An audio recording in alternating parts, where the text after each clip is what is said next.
Have you ever paused to consider what truly constitutes your work? In an age where tools, both digital and analog, increasingly augment our capabilities, is the sculptor's vision less hers because she used a power tool? Is the architect's design diminished because he relied on CAD software? This question, as old as innovation itself, takes on new urgency in the era of artificial intelligence. It's a fundamental query about authorship, contribution, and the evolving relationship between human ingenuity and technological advancement.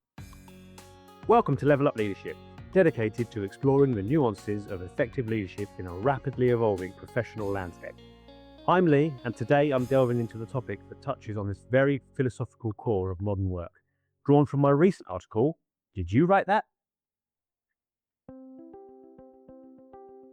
It's a conversation I found myself having repeatedly. I've been involved in pilots for integrating AI tools, and honestly, the results are nothing short of impressive. Whether it's streamlining the drafting of complex documents, distilling vast amounts of information into concise summaries, or simply helping to brainstorm ideas from an entirely fresh perspective, these tools are proving to be invaluable. But as I detailed in my article, an interesting pattern has emerged. After I share something that has been benefited from AI assistance, I sometimes encounter that familiar question, sometimes delivered with a genuine smile, other times with more guarded curiosity. They ask, "Did you write that, or was it AI?" On the surface, it's a straightforward question, but beneath that simple query, there often lies a deeper undercurrent, a slight hesitation, a flicker of concern, perhaps even a quiet discomfort with the sheer speed of technological change. And let's be honest, in some cases, there's a lingering suspicion that leveraging AI might somehow equate to cheating. That somehow, if a tool helped, the effort, the intellect, the essence of human contribution is lessened or even negated. Let's put this into perspective, because this isn't the first time we as professionals have grappled with such anxieties in the workplace. Cast your mind back. People once harbored genuine worries that the arrival of calculators would erode our mathematical fluency, rendering us intellectually lazy, or that the advent of word processors would somehow ruin our ability to write well, perhaps by taking away the tactile effort of pen and paper, or the rigorous mental discipline of manual corrections. Yet, here we are, calculators and word processors are now so deeply embedded in our daily work that we barely give them a second thought. They are simply part of the fabric of how we achieve our objectives. AI is undoubtedly new, yes, and it introduces complexities we are still working to understand. But the underlying pattern of societal and professional adjustment to powerful new tools is profoundly familiar. A potent new technology arrives, early adopters eagerly explore its potential, and then follows a necessary, sometimes uncomfortable period of adaptation and integration. This is natural. The risk, however, lies in allowing this initial doubt or discomfort to calcify into outright resistance. If we do, we risk overlooking the immense opportunities that these tools present for efficiency, innovation, and ultimately for doing better work. Because here's the unvarnished truth, and it's a point I really want to emphasize.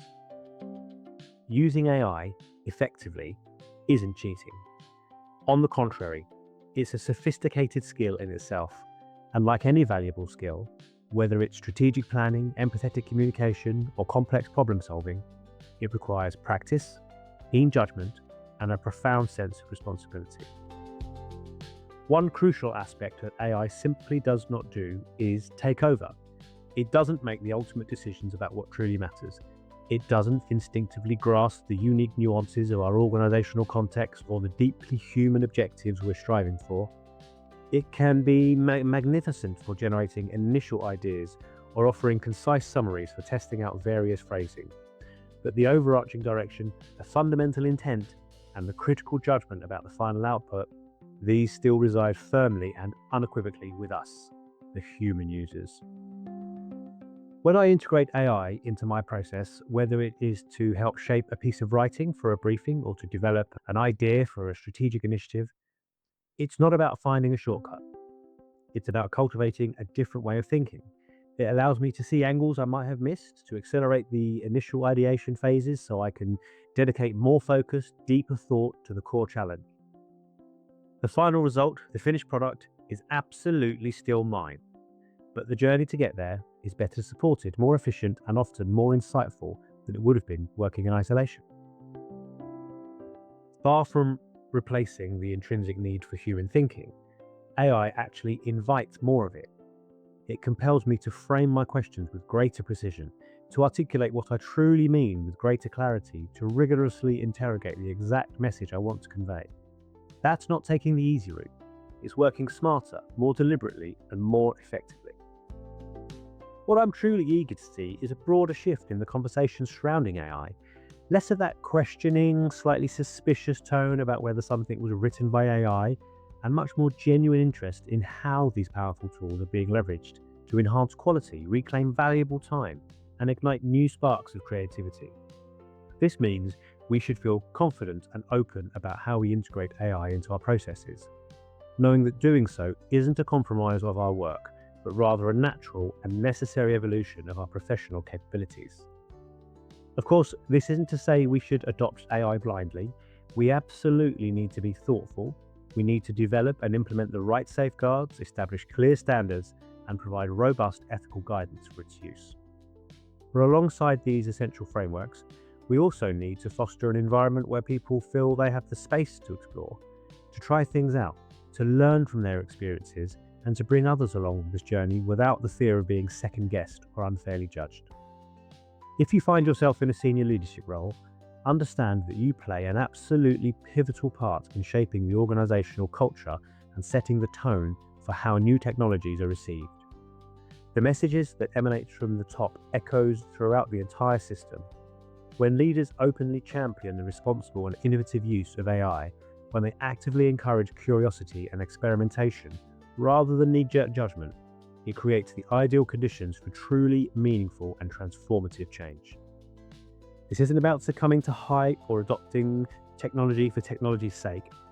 It's about a clear-eyed recognition that the very nature of how we work is fundamentally changing, and crucially, about helping our people feel safe, supported, and empowered as they adapt to these new realities.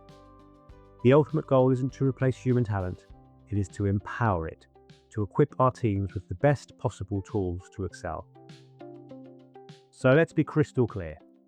Using AI isn't about cutting corners or diminishing the value of our work. It's about leveraging the incredible tools now available to us to do a better job. And that, unequivocally, is something we should be wholeheartedly encouraging, not questioning. The future of work, and indeed the future of leadership, is a team effort. None of us has all the answers yet, and that's precisely what makes this moment so incredibly exciting. The more we openly share what works, the more confident and proficient we all become using AI wisely, responsibly, and creatively.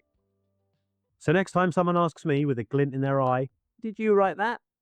I'll respond with confidence and genuine invitation. I absolutely did, with an invaluable assistance from a powerful tool that helped me make it even better. Would you like to see how it works? Because this isn't about simply proving a point. It's about a collective journey of learning, adapting, and growing together, and moving forward as leaders, as teams, and an organization together. Thank you for listening. If any of this resonated with you, or if it sparked new ideas, please consider sharing it with your network, and you can read the full article on my LinkedIn profile. Remember, this is a new endeavor for me. If you're enjoying what you're hearing and you want to hear more, please do follow, subscribe, and share. That way you'll never miss a future article. Until next time, keep leading, keep learning, and keep leveling up.